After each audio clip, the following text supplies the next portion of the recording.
कमाल की बात यह है कि हम ऐसा काम करते हैं जैसे चूल्हे में आग जल रही है, ऊपर तवा रखा हुआ है और कोई आदमी कहता तवा बहुत गर्म हो गया, इसको ठंडा करो, थोड़े थोड़े पानी के छींटे मारता है, लेकिन वो आंच जो आग जल रही है नीचे जो उसको गर्म कर रही है उसे कम नहीं करता।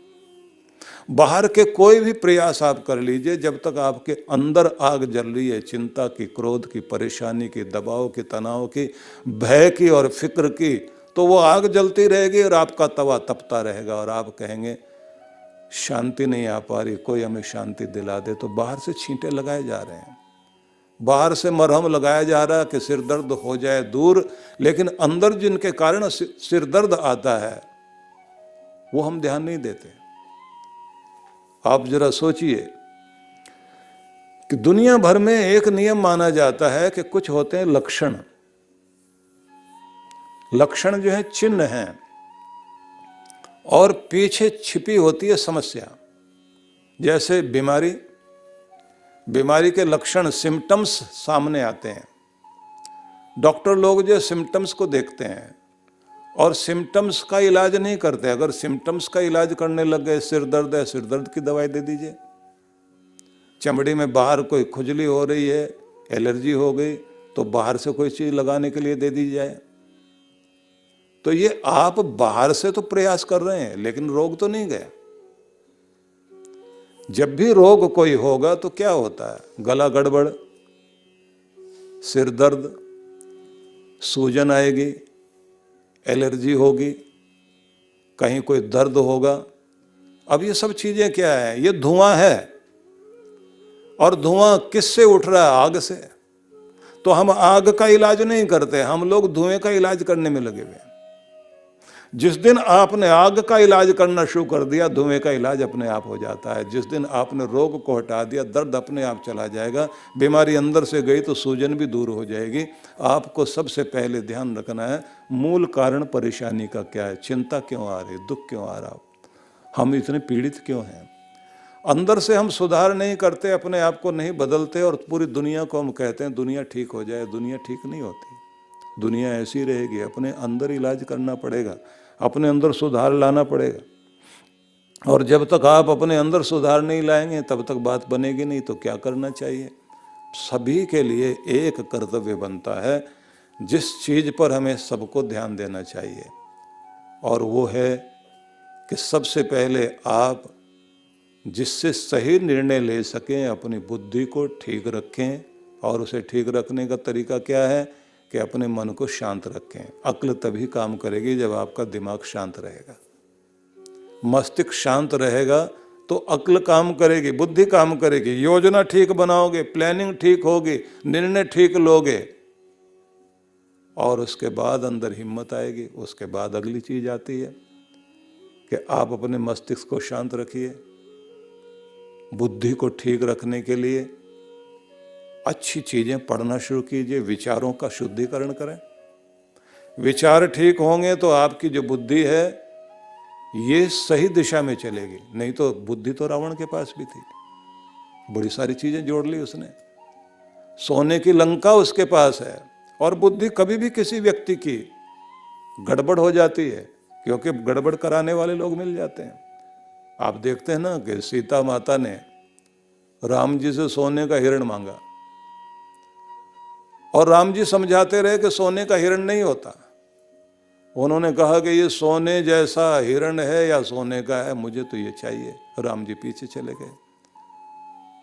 सीता जी का हरण हुआ और जब वो सोने की लंका में जाके बैठी तो वहां तो चारों तरफ सोना ही सोना है। अब वहां सोना याद नहीं कर रही, वहां अपने राम को याद कर रही है। क्योंकि दुनिया की हर चीज तभी अच्छी लगेगी जब आपके साथ आपके जीवन में प्रेम है, रिश्तों में, और आपकी वास्तविक चीज आपके पास है। सोने की नगरी तो कृष्ण भगवान की भी थी, द्वारिका, पर उसमें कृष्ण बैठे हुए थे। जिसकी नगरी में धन दौलत है और धन्य करने वाला, उसके अंदर गुरु की कृपा और प्रभु का आशीर्वाद है, भक्ति साथ में है, धन भी है, धर्म भी है। दोनों अगर साथ में है तो आप देखेंगे कि उस नगरी में जब आप रहेंगे तो वहाँ सुख शांति रहेगी, नहीं तो अशांति ही अशांति रहेगी। तो हम क्या कर रहे हैं, बाहर के सिम्टम्स जो हैं उनका इलाज करने पे लगे हुए हैं। मुझे मुस्कुराहट आ जाए, मेरे जीवन में गीत संगीत आ जाए, तो आप कितनी बढ़िया रेडियो ले आइए, कितना बढ़िया टेलीविज़न ले आइए, कितना बड़ा कोई जो है म्यूजिक के तरह तरह के वाद्य यंत्र ला कर रख लीजिए। वो सारी चीज़ें भी आप ला कर के रख लोगे, जब तक आपका अपना खुद का चित्त ठीक नहीं है तब तक आप बाहर उनका आनंद नहीं ले पाओगे। नहीं तो क्या होगा कि आपके पास बहुत बढ़िया म्यूजिक सिस्टम है, अंदर से आप उदास हैं, आपका मन किया चलो इसको बजा के चला कर देखते हैं, तो आपने उसमें से कोई गाना सुना तो आप कहते हैं ये ठीक नहीं, ये ठीक नहीं। कौन सा ढूंढेंगे? उदासी वाला गाना, क्योंकि आप खुद ठीक नहीं है। तो आपने अपने म्यूजिक सिस्टम में से खुद उदास है, उदासी ढूंढ ली। जिस तरह के लोग होते हैं उसी तरह की चीजें ढूंढने लग जाते हैं, तो वो चीज जो आपको खुशी देने वाली थी वो और उदासी देने लग गई। मैंने देखे हैं ऐसे लोग जो अपने जीवन में डिप्रेस रहते हैं, उनके पास अगर आप देखें उनकी पेंटिंग ऐसी मिलेगी जिसमें उदासी झलकती हो। पेड़, पत्ते टूट गए, सूखा पेड़ खड़ा हुआ, उसका कोई एक चित्र है, वो दीवारों पर लगा रखा। किसी घर में देखते खंडर का चित्र लगा हुआ है, वीराना, वही पसंद आ रहा है। रेत का टीला, उसमें एक बूढ़ा बैठा माथे पर हाथ रखे हुए, और उसका ऊंट भी वापस भाग गया। ऊंट वापस भागा जा रहा है, बूढ़ा माथे पर हाथ रख के रेत के टीले पर बैठा हुआ, और व्यक्ति हमको बोलता है इस चित्र को देखना कितना मार्मिक है, कितना अद्भुत चित्र है, कितना सजीव है। मैंने कहा वो तो आपके चेहरे पर भी दिखाई दे रहा है। आप ढूंढ के लाए वही चीज। वो व्यक्ति अपने जीवन में जो उदास बैठा हुआ है उसके चित्र भी वही मिलेंगे, उसका संगीत वही मिलेगा। ऐसे नंगे भूखे बच्चों के चित्र लोग लाकर घर में रखेंगे। लगता है कि जीवन के अंदर से उनके निराशा या कोई पीड़ा चल रही है, उनको वो चीज पसंद आती है। खिले हुए फूल, उड़ते हुए पंछी, खेलते हुए बच्चे, संगीत वाद्य हाथ में लेकर बांसुरी बजाता हुआ कोई गडरिया और उसकी बकरियां पहाड़ों की तरफ चढ़ती हुई दिखाई देती हों, बहते हुए झरने, नदियों का संगीत, ये सब व्यक्ति अगर अपने चित्रों में दिखाता है, पता लगता है इस व्यक्ति के जीवन में एक अलग बात है। मैं उन लोगों को भी देखता रहा हूँ। एक बहुत कनाडा में एक चित्रकार के चित्रों को देखने का मौका मिला। उसने बहुत सारे एल्बम बना रखे थे। उन एल्बम में मैं देख रहा था कि उसने जंगल है, जंगल में पत्ते नीचे गिरे पड़े हैं, उन पत्तों के अंदर से कोंपले बाहर निकल रही हैं, अंकुर निकल रहे हैं बाहर, और उसने उस पर एक हेडिंग दिया, होप, आशा। हेडिंग दे करके वो दर्शाता है कि ठीक है पत्ते टूटकर बिखर गए, लेकिन देखो तो सही, वहीं से एक नए अंकुर का उदय हो रहा है।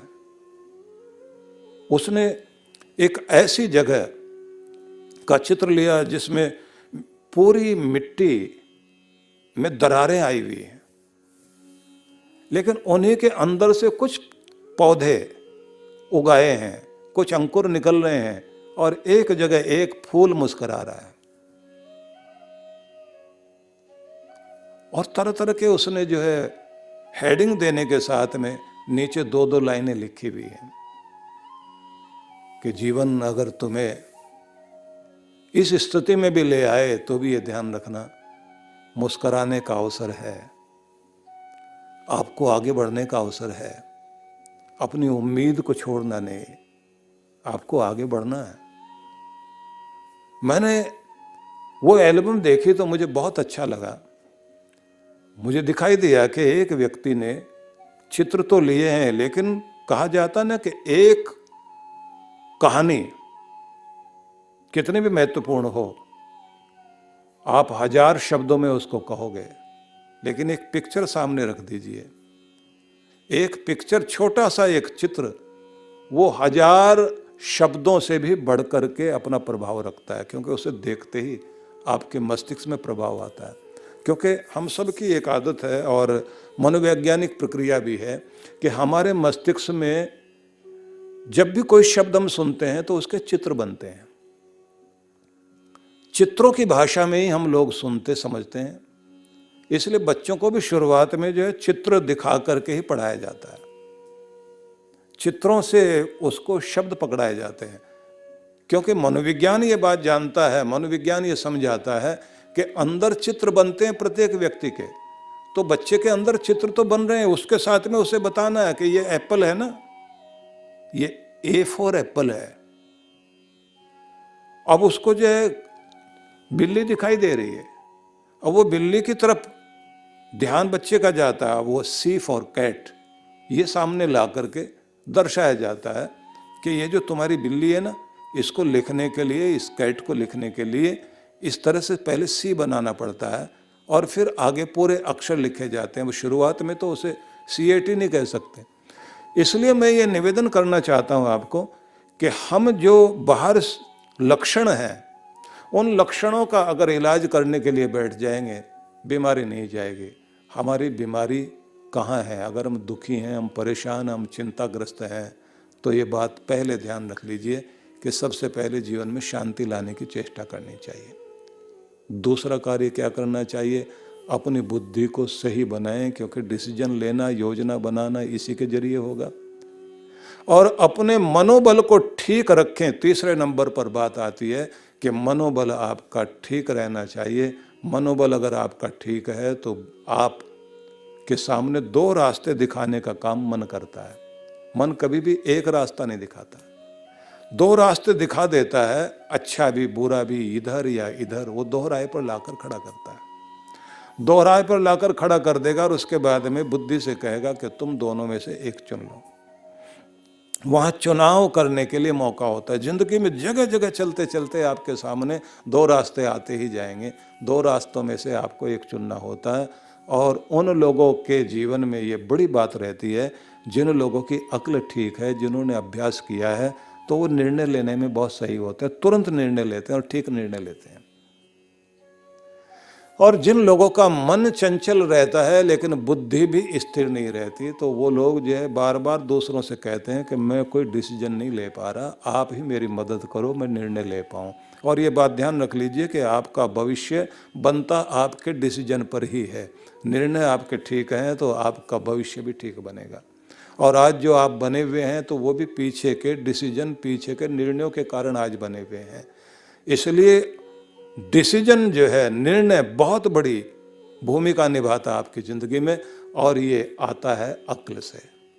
और अक्ल पर पर्दा डालने वाली चीज़ें कौन सी हैं? अगर आदमी का मन ही ठीक नहीं है, तो मन निराश है, मन हताश है, तो फिर बुद्धि भी जो है उसी तरह की चीज़ों में अपनी समझ लगानी शुरू कर देती है।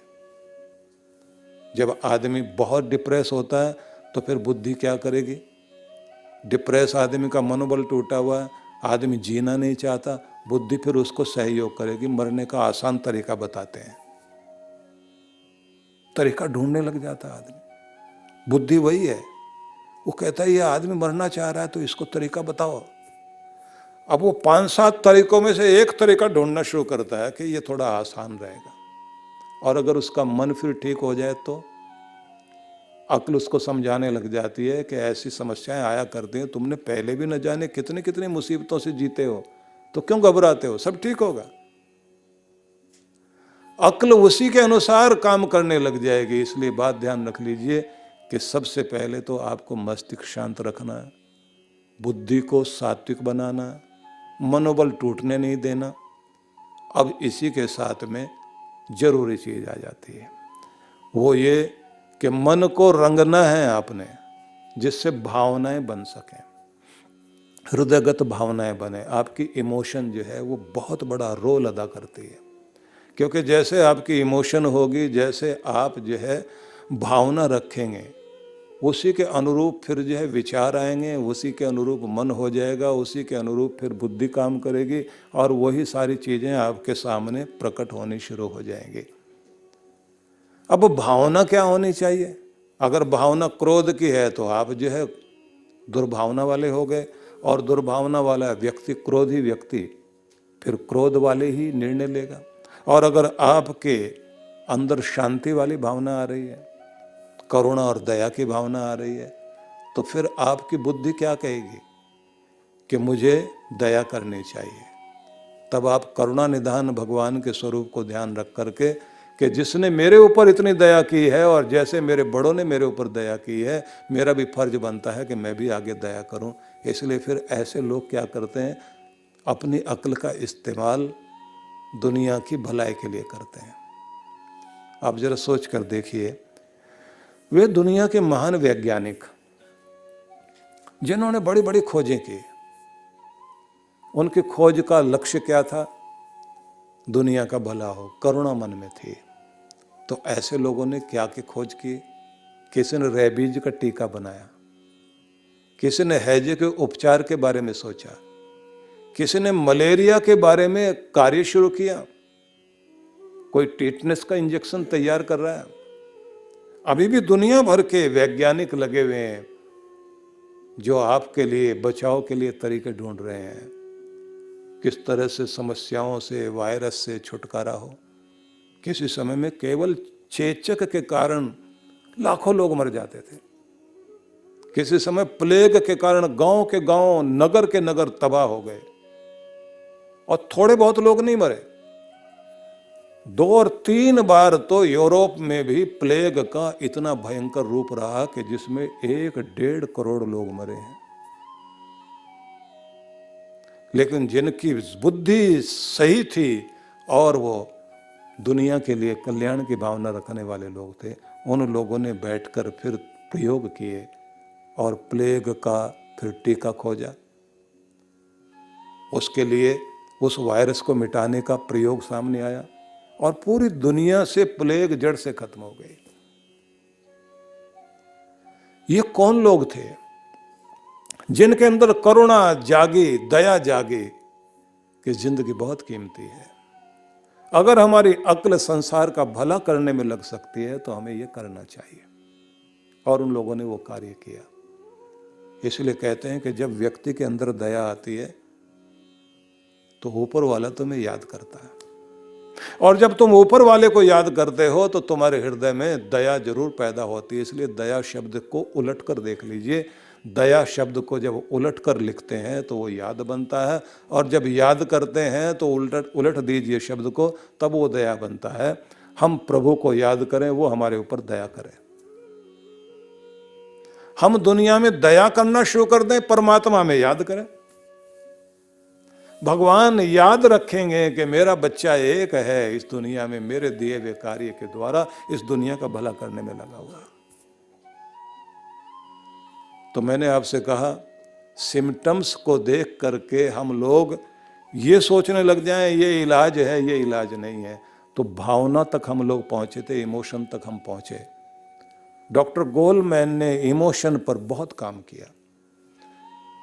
उनके कारण पूरी दुनिया का एक नया ढंग ही सामने आ गया कि अभी तक केवल मात्र व्यक्ति आईक्यू लेवल पर ही बात करता था, लेकिन उसके बाद शुरू हुआ EQ, UQ level, SQ level, RQ level, AQ level.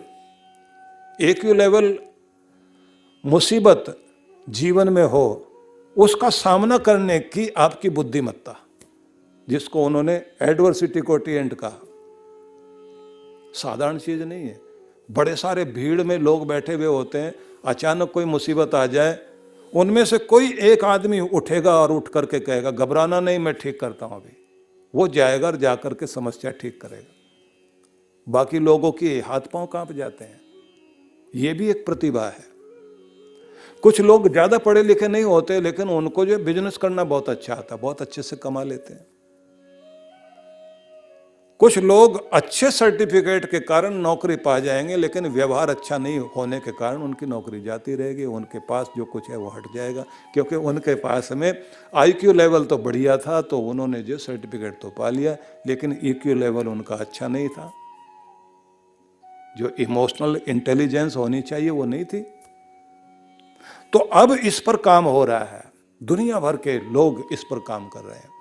लेकिन मैं फिर आपको भावना पर लेकर आया हूं। भावना वो चीज है कि अगर भावना आपकी सही है तो आपकी जिंदगी में चमत्कार घटने लग जाते हैं।